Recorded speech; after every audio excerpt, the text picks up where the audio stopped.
Hello, my name is Ken Harrison. I'm the President and CEO here at G&B Corporation. And I'd like to give you an economic forecast and tell you what to expect in 2022 for the vacuum industry. Manufacturing job openings in the U.S. are now 1,009,000, surpassing the 1 million mark for the very first time. Currently, there are only 67 unemployed workers in the U.S. for every 100 job openings. Those are tough odds. The Consumer Price Index has risen 6.9% in the last 12 months. That is the fastest increase since 1982.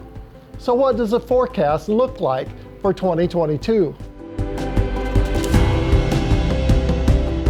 We anticipate, number one, rising costs, i.e. inflation. Due to the increased material costs and due to increased wages, as companies try to steal workers from other companies.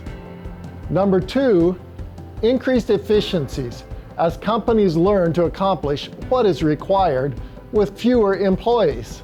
Number three, there is going to be high demand for products. The semiconductor shortage is just one example. There are currently 29 fabs that are being built at a price of over $140 billion US. Number four, longer lead times because of the high demand and limited labor supply.